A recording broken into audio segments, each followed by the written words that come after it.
વિદ્યાર્થી મિત્રો, મારી યુટ્યુબ ચેનલમાં તમારું હાર્દિક સ્વાગત છે. આજે આપણે ધોરણ 10ની અંદર નવું પ્રકરણ 12 જોઈશું, પૃષ્ઠફળ અને ઘનફળ. તો પૃષ્ઠફળ કોને કહેવાય અને ઘનફળ કેને કહેવાય? કોઈ પણ ઘન પદાર્થ હોય તો પૃષ્ઠફળ એટલે ઉપરનો ભાગ, ઉપરનો બાહ્ય દેખાવ.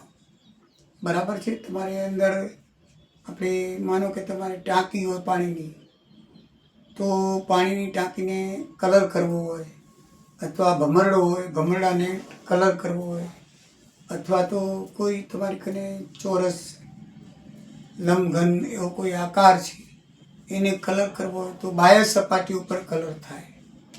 એટલે કોઈ પણ ઘન પદાર્થની બાહ્ય સપાટી એનું પૃષ્ઠફળ કહેવાય. અને ઘનફળ એટલે કે પૃષ્ઠફળ 2D હોય અને લંબાઈને ઊંચાઈ હોય, બે જ હોય, બીજું કાંઈ નહીં. લંબાઈ અને પહોળાઈ 2D હોય, લંબાઈ અને પહોળાઈ, લંબાઈ ગુણ્યા પહોળાઈ પૃષ્ઠફળનું એ જ હોય. જ્યારે ઘનફળ 3D હોય, લંબાઈ, પહોળાઈ અને ઊંચાઈ, એને ત્રણ વસ્તુ હોય. શું હોય? લંબાઈ, પહોળાઈ અને ઊંચાઈ. એટલે 3D હોય ને 2D હોય. એટલે તમને બરાબર ખબર પડી ગઈ હશે. પૃષ્ઠફળ એટલે બાહ્ય ભાગ અને ઘનફળ એટલે અંદરનો ભાગ, પોલો હોય અંદરનો. એટલે એની ગુંજાઈશ કેટલી છે એને માનો કે કોઈ મોટું ચોરસ ખોખું છે, એની અંદર સાબુ કેટલા સમાય, અથવા ટેન્કર છે તો ટેન્કરની અંદર કેરોસીન કેટલું સમાય, અથવા તમારી પાસે બોટલ છે તો બોટલમાં પાણી કેટલું સમાય, નળાકાર બોટલ.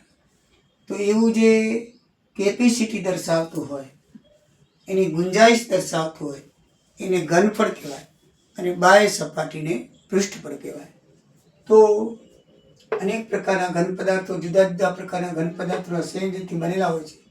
દાખલા તરીકે અર્ધગોળાકાર રમકડું, ભમરડું, કેપ્સ્યુલ, તેલ ભરવાના ટેન્કર વગેરે ઘન પદાર્થો છે. તેના ઉપરના આવરણને પૃષ્ઠફળ કહેવાય છે. અને વક્ર સપાટીનું ક્ષેત્રફળ કહેવામાં આવે છે. બે કહેવામાં આવે છે. ઘન પદાર્થનો ઉપરી બહાર ભાગનો ભાગ તેને સામાન્ય રીતે પૃષ્ઠફળ કહેવામાં આવે છે. લંબાઈને પહોળાઈ હોય છે. બરાબર છે. ઘન પદાર્થની ગુંજાઈશ એટલે તે માન્ય પ્રવાહી કે હવા અથવા પોતાનાથી નાના ઘન પદાર્થો સમાની ક્ષમતા એટલે ઘનફળ. ઘનફળ એટલે પદાર્થની ગુંજાઈશ, મીન્સ કે અંદર એ કેટલું સમાવી શકે છે, પ્રવાહી છે કે હવા છે તે. આમ સામાન્ય રીતે જોઈએ તો પૃષ્ઠફળ અથવા ઘનફળ ઘન પદાર્થના બહારનો ભાગ છે. પૃષ્ઠફળ અથવા ક્ષેત્રફળ ઘન પદાર્થનો બહારનો ભાગ છે. અને ઘનફળ એટલે તેનો અંદરનો ભાગ છે. કેટલું પ્રવાહી સમાઈ શકે, કેટલું કેરોસીન સમાઈ શકે, એવું તમને પૂછવામાં આવે ત્યારે હંમેશા ઘનફળ શોધવાનું. અને બહારની સપાટી રંગવાનો કેટલો ખર્ચ છે, ભરત કરવાનો કેટલો ખર્ચ છે, એવું શોધવાનું આવે. તમને પૃષ્ઠફળ શોધવાનું. તમને કોઈક દાખલામાં નહીં કે પૃષ્ઠફળ ને ઘનફળ સ્પષ્ટ રીતે, તો તમારે બરાબર જાણી લેવાનું કે કલર કરવાનો ખર્ચ છે કે ભરતકામનો ખર્ચ છે. પદાર્થની ઉપરની સપાટીમાં કાંઈ કરવાનું હોય તો હંમેશા પૃષ્ઠફળ અથવા ક્ષેત્રફળ કરવાનું. અને અંદર જો કાંઈ સમાવાનું હોય, કેટલી ગોળીઓ સમાય, કેટલી કેપ્સ્યુલ સમાય, કેટલો પ્રવાહી સમાય, કેટલા નાના નાના સાબુ સમાય ખોખાની અંદર, તો એની અંદર તમારે ઘનફળનો ઉપયોગ કરવાનો. સમજાઈ ગયું મિત્રો? પૃષ્ઠફળ અને ઘનફળ. હવે આપણે 8 આકારના ચેપ્ટરની અંદર પૃષ્ઠફળ અને ઘનફળ શોધવાનું છે. તો પહેલો સમઘન એટલે ચારે બાજુ સરખું. એનું તમારે પૃષ્ઠફળ શોધવું હોય તો એની ટોટલ 6 બાજુ હોય, ચારે બાજુ ને ઢાંકવાની, નીચે ઢાંકવાની. એટલે એમાં 6 બાજુ હોય, 6 એનો વર્ગ. અને 500 પૃષ્ઠફળ એટલે 4. ઉપર નીચેથી ખોલવું, આમ હાથ નાખો તો હાલ્યો જાય, એને 500 પૃષ્ઠફળ. 500 પૃષ્ઠફળ એટલે 4 બાજુ. આમ તો આખું ખોખું હોય તો 6 બાજુ જાય, 4 અને નીચે તળિયું, ઉપર ઢાંકણ. બરાબર છે. પણ માનો કે નીચે તળિયું કે ઢાંકણ ન હોય તો એને 500 પૃષ્ઠફળ કહેવાય. એમાં 4 એનો વર્ગ આવે. માનો કે 4 દિવાલ છે ઓરડામાં, ઉપર નીચે તળિયું નહીં લખવાનું, છત નહીં લખવાની, અને 4 દિવાલ છે એને 500 ફળ કહેવામાં આવે છે. બરાબર છે. અને એનું ઘનફળ, એનો ઘન, બાજુનો ઘન, એલનો ઘન કયો, એનો ઘન કયો, બાજુનો ઘન. બરાબર છે. બીજું છે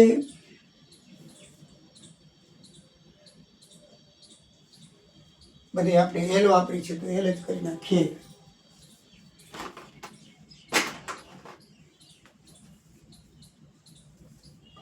એ બાજુ આમાં એલ છે ને ઊંચાઈ છે, એટલે એ બાજુ એટલે મેં વાપરી છે. બરાબર છે. એર એટલે ઊંચાઈ છે, તો આ એ એટલે બાજુ છે. બરાબર છે. હવે લંબઘન એટલે કે લંબાઈ અને જેની પહોળાઈ હોય તે લાંબુ. બરાબર છે. સામસામેની બાજુ સરખી હોય, ચારે બાજુ સરખી હોય, સામસામેની બાજુ સરખી હોય, એને પણ ટોટલ 6 પૃષ્ઠફળ હોય. બરાબર છે. પણ એનું પૃષ્ઠફળ શોધવું હોય તો 2LB ગુણ્યા BH ગુણ્યા HL, લંબાઈ ગુણ્યા પહોળાઈ, પહોળાઈ ગુણ્યા ઊંચાઈ, ઊંચાઈ ગુણ્યા લંબાઈ, એમ કરીએ ત્યારે એનું કુલ પૃષ્ઠફળ મળે. અને 500 પૃષ્ઠફળ એટલે 4 દિવાલનું. તો એમાં 2H બરાબર L વત્તા B, L એટલે લંબાઈ અને B એટલે પહોળાઈ, બ્રીથ અને લેન્થ H L વત્તા B, એનું ઘનફળ LBH, લંબાઈ ગુણ્યા પહોળાઈ ગુણ્યા ઊંચાઈ.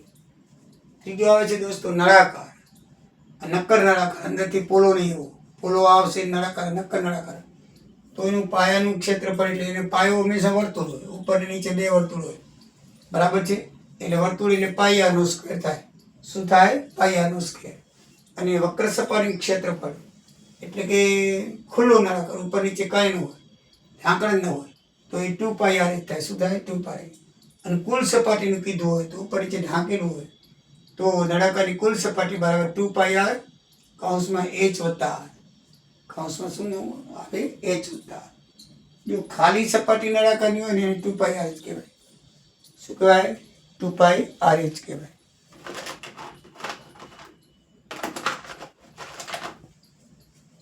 આ 2πr જ કહેવાય. 2πrh. અને એની અંદર તમે ઉપર નીચે 2 વર્તુળ ઢાંકણા ઢાંકી દો એટલે 2πr સ્ક્વેર કહેવાય. વર્તુળ ક્ષેત્ર πr સ્ક્વેર, 2πr સ્ક્વેર. હવે આમાંથી જો 2πr કોમન નીકળશે અને h અને r વધશે. શું વધશે? એક h અને r. એટલે આ સૂત્ર આ રીતે બન્યું છે કે આ બંધ નળાકાર, તમને ઘણી વખત પ્રયોગમાં પૂછાય કે બંધ નળાકારનું સૂત્ર, તો આ બંધ નળાકાર કે 2πr h વત્તા r. આમાં 2 ઢાંકણા આવે ઉપર છે. આ ખુલ્લો નળાકાર. તો ખુલ્લો નળાકાર નક્કી થયો, ખાલી નળાકાર કીધું હોય ને તો 2πr જ શોધવાનું. બંધ નળાકારને કહે છે કે બંધ નળાકારનો શોધો તો, અથવા કુલ સપાટીનો શોધો તો આ કરવાનું, નહીંતર નહીં કરવાનું. નળાકારનું ઘનફળ πr સ્ક્વેર જ થાય છે. પોલો નળાકાર એટલે અંદર નળાકારની અંદર ધારો કે થર્મોસની અંદર બાહ્ય આવરણ હોય, અંદર એક કાચનો હોય પાછો, એટલે પોલો નળાકાર કહેવાય. તો પોલો નળાકારમાં 2 ત્રિજ્યા, એક અંદરના નળાકારની, એક બહારના નળાકારની, એમ લાંબી. એટલે મોટી ત્રિજ્યા છે બહારના નળાકારની, બને એને કેપિટલ આર કહેવાય. અને નાની ત્રિજ્યા છે આટલી નનકા નળાકારની, એને સ્મોલ આર કહેવાય. અને એની ઊંચાઈ છે એને h કહેવાય. તો બાહ્ય પૃષ્ઠફળ એટલે કે બહારના નળાકારનું શોધવું હોય તો 2πr h, કેપિટલ આર કહેવાની, મોટી આર. અને આંતરિક અંદરનો જે છે એનું પૃષ્ઠફળ શોધવું હોય તો સ્મોલ આર લેવાની, 2πr h આવે. સૂત્ર જ આવશે, ત્રિજ્યામાં ફરક પડશે. અને કુલ સપાટીનું ક્ષેત્રફળ 2 ગોળાનું તો 2πh r વત્તા r, કેપિટલ આર વત્તા સ્મોલ આર. હવે આ ગોળો છે તો આ ગોળ દડા જેવો ગોળ, આમ રોટલી જેવો ગોળ નહીં, એવો છે દડા જેવો. તો એને સપાટીનું, વક્ર સપાટીનું ક્ષેત્રફળ બરાબર શું થાય છે? 4πr square. વક્ર સપાટીનું ક્ષેત્રફળ બરાબર 4i સ્ક્વેર. અને ઘનફળ થાય 4/3 πr નો ઘન. હવે અર્ધગોળો આવીએ. અર્ધગોળો એટલે અડધો ભાગ. તો આમાં 4π આવે છે, તો આમાં 2π આવે. શું થાય? 2π આવે એનું ક્ષેત્રફળ. અને કુલ પૃષ્ઠફળ લઈએ એ અર્ધગોળાની, ધારો કે વાટકો છે એ અર્ધગોળો હોય.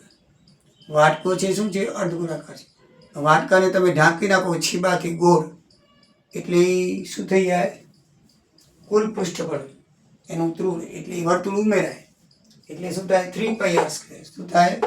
આ 2 વર્તુળ ને આ 3 વર્તુળ, તમે 2 વર્તુળ ભેગા લઈને કરજો કાગળથી તો વાટકું બનશે. અને એને તમે એક વર્તુળથી ઢાંકી દેજો તો 3 વર્તુળ. આ πr સ્ક્વેર વર્તુળનું છે. 2 વર્તુળ એટલે અર્ધગોળાકાર, 3 વર્તુળ એટલે અર્ધગોળાકાર માટે ઢાંકણું. બરાબર છે. એટલે ખુલ્લો અડધો વાટકો નહીં, આ ખુલ્લો વાટકો અને આ ઢાંકીને વાટકો. બરાબર? એવી રીતે. પછી પોલો ગોળો એટલે નારિયેળ. નારિયેળ તમે ખોલો તો અંદરથી એક કાચલું ઉપરની હોય, કાચલી કહેવાય, એનું એ ગોળ હોય. પછી અંદરથી એક ટોપરું નીકળે, એ પણ પાછું ગોળ હોય, બરાબર છે. એને પોલો ગોળો કહેવાય. નારિયેળને શું કહેવાય? પોલો ગોળો. આ રીતનું થાય.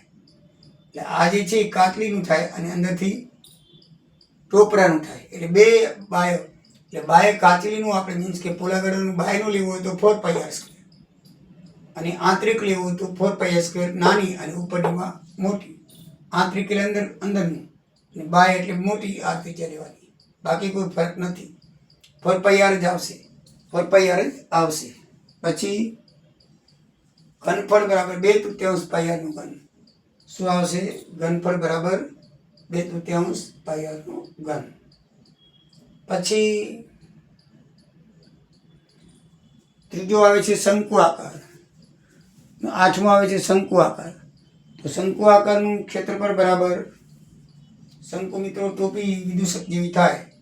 એટલે આ બાજુ એની બે ઊંચાઈ, એક સીધી ઊંચાઈને એ જ કહેવાય, અને ત્રાસી ઊંચાઈ અથવા તો તિરકસ ઊંચાઈ કહેવાય. એલ બે ઊંચાઈ કહેવાય. આ ઊંચાઈ કહેવાય પણ ત્રાસી કહેવાય, અને આ છે એની આર કહેવાય.